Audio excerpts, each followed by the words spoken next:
낙찰받고 잔금 내고 명도하고 임대까지 석 달이 걸렸습니다. 매달 나한테 들어오는 순소득은 350만 원 정도가 됩니다. 여러분 안녕하세요. 월세모니콜 세연쌤입니다. 반갑습니다. 여러분들 건물주 되는 게 꿈이시잖아요. 다가구를 통해서 매달 일하지 않고 월세를 받는 그런 삶을 살고 싶으시죠? 오늘 한번 물건을 통해서 많은 공부가 좀 되셨으면 좋겠습니다. 우리 사랑하는 소액님들 할 수 있습니다. 용기 내시고 오늘도 열심히 집중해 주시길 바랄게요. 자, 물건 한번 같이 보실게요. 오늘 소개해드릴 물건은요, 경상북도 경주시 동천동에 있는 물건입니다.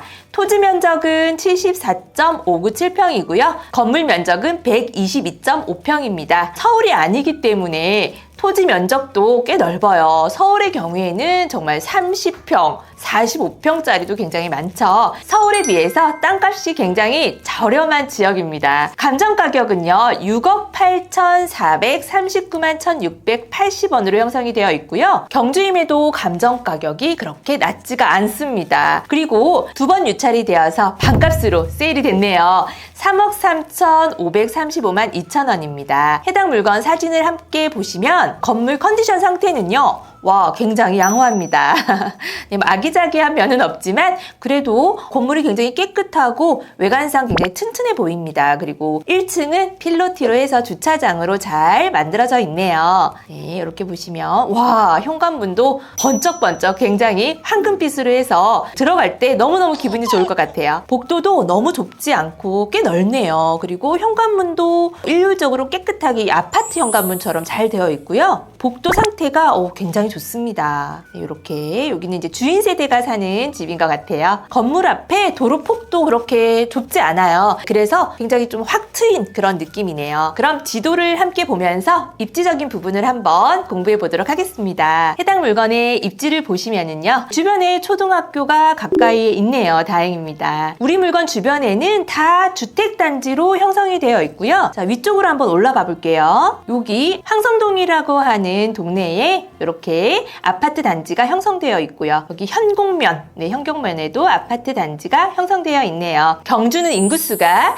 24만 8,900명 정도 되는 아주 소도시예요. 25만 명이 채 되지 않고요. 가까이에 있는 포항은 인구수가 49만 5,200명입니다. 포항의 절반밖에 되지 않는 작은 도시예요. 그런데 이런 작은 도시에 과연 수요가 받쳐줄까? 여러분 또 걱정되시잖아요. 그죠? 엄밀하게 말하자면 물론 인구수가 많은 큰 도시에 이렇게 투자를 하는 것이 지역적인 부분에서는 더 안전하고 그리고 또 투자 가치가 있는 거는 맞습니다. 이렇게 소도시이지만 곳곳에 수요가 받쳐주는 곳들이 좀 있어요. 바로 이 물건이 그런 입지라는 거죠. 그럼 이 물건에는 어떤 수요가 과연 받쳐주고 있을까요? 이 물건은 2022년 8월 23일 날 낙찰을 받았고요. 그리고 납부를 9월 23일 날 했어요. 근데 다가구는 한 세대가 아니기 때문에 여러 세대가 있기 때문에 명도하는 시간이 좀 걸리잖아요. 명도하는 그 과정에서 벌써 임차인들의 대기 수요가 있었어요. 너무 놀랍죠? 바로 이 수요층은요, 여기 보시면은 여기가 여러분 어딘지 아세요? 경주에 여행을 다녀오셨던 분들은 아마 아실 겁니다.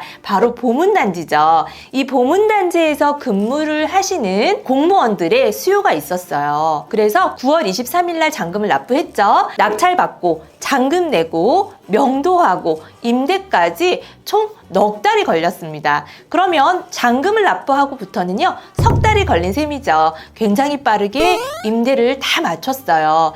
여러분들 다가구 투자하실 때 과연 임대가 잘 맞춰질까? 공실이 나면 어떡하지? 이런 부분 되게 걱정하시잖아요. 이런 부분들은 여러분들이 시세 조사를 할 때 굉장히 정확하게 하셔야 돼요. 특히 주변에 이런 다가구 건물에 원룸이 굉장히 저렴한 가격으로 공실이 많이 있는 지역들은 좀 피하시는 게 좋아요. 사실은 어떤 지역적인 부분보다는 입지적인 부분이 가장 중요하다라고 오늘 또 강조드리고 싶습니다. 경매지에 나와 있는 사진을 봤을 때 이 평면도가 없어요. 그래서 몇 가구가 있고 원룸인지 1.5룸인지 2룸인지 어떻게 구성이 되어 있는지 전혀 확인이 안 되잖아요. 이런 부분도 여러분들이 조사를 통해서 정확하게 내가 입찰 들어갈 물건에 원룸이 몇 개, 1.5룸이 몇 개, 투룸이 몇 개, 3룸이 몇 개, 어떻게 구성이 되어 있는지 정확하게 파악을 하신 다음에 그리고 나서 시세 조사를 명확하게 하시는 거, 이게 굉장히 중요합니다. 건축물 대장을 한번 함께 확인해 볼게요. 이 물건은 12가구가 형성이 되어 있네요. 가구 수가 10가구 이하이면은 지방의 경우에는 좀 수익률이 떨어지기 때문에 무조건 10가구 이상 되는 다가구로 여러분들이 좀 접근을 하셔야지 그래도 순수익도 좀 높고요. 나중에 우리가 매도할 때도 매수자의 수익률을 충분히 좀 넘겨줄 수 있는 그런 또 포인트가 있으니까 여러분들 이 부분도 놓치지 않으셨으면 좋겠습니다. 12가구 중에서 원룸이 11가구, 그 다음 3룸이 1가구 이렇게 있었어요. 원룸의 임대료는 238만 원이고요. 3룸 주인 세대의 임대료는 500에 65만 원 이렇게 형성이 되어 있었어요. 우리 낙찰자는 감정가 6억 8,439만 1,680원에 나온 물건을 4억 8,620만 원에 낙찰을 받았습니다. 감정가 대비해서 71.04%로 낙찰을 받으셨죠. 이 지역에 아마도 이 정도 컨디션에 여러분 4억대의 이런 건물을 일반 매매로 살 수 있을까요? 불가능합니다. 다가구 같은 경우에는 지금 현재 임대료가 계속 높아지고 있기 때문에 건물의 가치도 높아지는 거죠. 그렇기 때문에 시세가 그렇게 떨어지거나 하지 않아요. 물론 이 부분은 입지가 굉장히 좋고요. 수요가 안정적으로 받쳐주는 것을 말씀을 드리는 거예요. 그렇게 해서 4억 8,620만 원으로 낙찰을 받았습니다. 권리 분석을 한번 보면은요. 말소 기준일 2013년도 6월 5일을 기준으로 해서 전입일자와 비교를 하고요. 전입일자가 말소 기준 권리보다 빠르면 대항력이 있죠. 그러면 우리가 인수해야 하는 보증금이 있을 수 있기 때문에 권리 분석 정확하게 여기서 하셔야 되죠. 전입일자 2020년도 9월 1일이죠. 말소 기준일보다 전입일자가 늦습니다. 그래서 대항력이 없고요. 그렇기 때문에 보증금 미상이라고 되어 있는 부분은 전혀 신경 쓰지 않으셔도 되죠. 그리고 2번 보시면은요. 전세권 등기자로 되어 있는데요. 이 부분은 밑에 등기부 등본 있죠? 등기부 등본에서 강땡땡 2018년도 2월 5일이기 때문에 말소 기준 권리보다 늦습니다. 또한 대항력이 없습니다. 이렇게 하나씩 말소 기준일과 비교를 해서 대항력이 있는지 없는지를 여러분들이 권리 분석 따져보셔야 되죠. 쭉 보니까 없습니다. 네, 다행히 권리상의 문제가 하나도 없습니다. 그리고 건물 등기에서는요. 가처분, 위험한 가처분이 있는지도 보셔야죠. 자, 위험한 가처분은 없는 것으로 확인이 되고요. 다가구는 건물 등기와 토지 등기가 따로 되어 있기 때문에 토지 등기까지도 여러분들 다 확인을 같이 하셔야 되는데 권리상의 문제는 전혀 없는 것으로 확인이 됩니다. 이 물건 같은 경우에 연식은요 2012년식이라서 낙찰받은 당시에는 10년 정도 된 물건인데요. 10년 정도 됐는데도 굉장히 깨끗하죠. 건물을 지었을 때 이 자재나 이런 것들도 여러분들이 잘 보셔야 돼요. 날려서 짓거나 자재를 너무 싸구려를 사용하는 경우에는요 10년 됐지만 가서 보면은 한 20년 정도 돼 보이는 것도 있거든요. 그래서 그런 부분들을 여러분들 임장에 가셔가지고 정확하게 확인하시기를 당부드립니다. 저도 오늘 임장을 다녀왔는데요. 실제로 이렇게 물건을 보고 조사를 했을 때보다 임장을 갔을 때 현장에서 그 물건을 보면 훨씬 더 좋은 물건들이 있어요. 입지적으로 지도에서 보는 거하고 현장에 가서 보는 거랑은 너무 다르다는 거죠. 그래서 여러분들 임장에 가셔서 정확하게 이 물건의 가치 판단을 하셔야 됩니다. 임장 가지 않고 대충 보고 입찰 보고 이러시면 절대 안 됩니다. 아시겠죠? 자, 그러면 이 물건을 통해서 어떻게 얼마의 수익을 냈는지 한번 살펴볼게요. 이 물건은 저희 이제 교육생분이 낙찰을 받으신 거거든요. 원룸이 11가구, 임대료는요 200에 38만 원의 임대료를 받을 수 있어요. 그러면 총해서 2,200에 418만 원이라고 하는 월세를 받을 수 있는 거죠. 자, 3룸이 하나 있다고 말씀을 드렸습니다. 이 3룸 같은 경우에는 보증금 500에 월세 65만 원. 그래서 이 원룸과 3룸의 보증금과 월세를 모두 합하면 2,700에 483만 원의 월세를 받을 수가 있어요. 이 낙찰자분 같은 경우에는 대출을 낙찰가 대비 66%를 받았거든요. 그래서 대출 금액은 3억 2천만 원이고요. 이 당시에 이율은 5%로 받아서 대출 이자는 월 134만 원의 이자를 납부하고 있습니다. 그러면 낙찰가 4억 8,600 620만 원과 취등록세하고 뭐 대출 받을 때 법무사 수수료 이렇게 2% 정도 계산을 하면은요 972만 원의 비용이 들어갔고요. 비용 들어간 것들 해서 4억 9,592만 원이라고 하는 총 투자금이 들어가는데 여기에서 3억 2천만 원은 우리가 대출을 받았잖아요. 그래서 순투자금은 1억 7,500만 원 정도의 순투자금이 발생을 하고요. 그리고 483만 원에서 매달 이자 나가는 거 134만 원의 이자를 내면은 순수하게 매달 나한테 들어오는 순소득은 350만 원 정도가 됩니다. 여러분 일하지 않고 매달 350만 원씩 내 월급 정도 되는 월세를 받는다고 한번 생각을 해보세요. 너무 행복할 것 같지 않으세요? 근데 이 낙찰자분이 너무 멋있는 게요. 일하기 싫어서요. 안산에 사시다가 그냥 이 경주로 이사를 하셨어요. 회사를 그만두고 말이죠. 정말로 경제적인 자유를 이룬 거죠.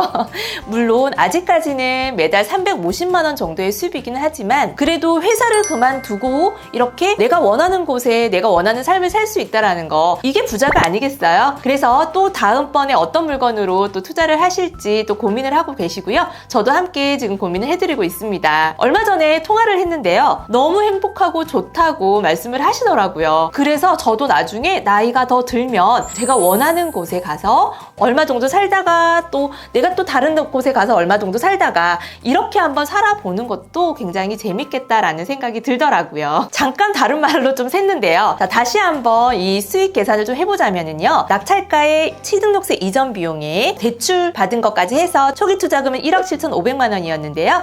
2,700만 원의 보증금을 회수했기 때문에 최종 투자금은 1억 4,800만 원 정도가 투자가 됐어요. 근데 사실은 이 물건을 낙찰받고 일부 이제 전세 세팅을 해서 전세는 이제 원룸이 한 4천만 원 정도, 4천만 원에서 4,500만 원 정도 맞춰줄 수 있거든요. 그래서 전세 세팅을 하고 대출을 모두 상환하고 그냥 순수하게 월세만 받는 것으로 이렇게 좀 포트폴리오를 짰었는데요. 막상 이제 낙찰을 받고 나니까 월세를 더 받고 싶은 거예요. 대출의 레버리지를 이용해서 이자를 내고 순수하게 350만 원 정도 이제 월세를 받으니까 그게 좀 더 욕심이 나서 전체적으로 월세로 다 임대를 마쳤습니다.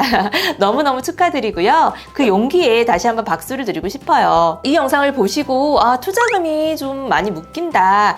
저렇게 투자금이 많이 있어야 되나? 라고 또 생각을 하시는 분들이 계실 텐데요. 지금 3월 2일부터 대출 규제가 굉장히 많이 완화가 됐죠. 그래서 다가구 같은 경우에도 매매사업자나 임대사업자를 통해서 DSR 규제 받지 않고요. 대출이 모두 나옵니다. 그렇기 때문에 이분 같은 경우에는 일부 전세 세팅을 하려고 대출을 많이 받지 않았거든요. 근데 좀 더 많은 대출을 받는다면 초기 투자금과 순 투자금을 좀 더 많이 줄일 수가 있습니다. 이런 부분들도 여러분들이요. 좀 입찰 들어가시기 전에 정확하게 확인하시고 안 되나 보다 나는 돈이 없어서 이렇게 생각하시기보다는 어떻게 하면 할 수 있을까라는 방법을 계속 생각하고 알아보는 것이 저는 부자로 가는 길이라고 생각합니다. 내가 부자가 되고 싶은데 가만히만 있으면 누군가가 와서 내가 부자로 만들어 줄게요. 내가 대출도 해주고요. 내가 좋은 물건도 소개시켜 줄게요. 라고 하지 않습니다. 여러분들이 실제로 움직이고 알아보고 확인하고 이렇게 부자로 가는 길을 한 단계 한 단계 한 걸음 한 걸음 나아가셔야지 이 낙찰자 분처럼 멋지게 경제적인 자유를 이룰 수 있는 거죠. 이 물건의 매매가는 7억 정도 하거든요. 그래서 나중에 만약에 매도를 할 때에는요. 시세 차익이 2억 1,380만 원 정도의 시세 차익이 난답니다. 물론 여기에서 보유 기간에 따라 우리가 양도세를 내야 돼요. 이 양도세는 우리 이 시세 차익에서 기본세율 일부만 빠져나간다라는 거죠. 그러니까 세금을 내더라도 충분히 시세 차익을 볼 수 있는 금액으로도 낙찰을 받으셨고 그런 물건을 아주 잘 선택을 하셨어요. 그리고 보유를 하고 계시는 동안에는 매달 월세를 받고 계시잖아요. 그죠? 너무너무 잘하셨고 너무너무 멋진 분 같아요. 근데 여러분 오늘 저와 함께 어떻게 공부 많이 되셨나요? 우리 사랑하는 소행님도 건물주가 되는 목표를 세우셨다면 가만히 계시지 말고 오늘부터 도전하시기 바라겠습니다. 그럼 오늘 마지막으로 세연쌤과 함께 건물주가 되는 그날까지 화이팅 크게 외치고 마치도록 할게요. 자, 하나, 둘, 셋, 화이팅! 안녕!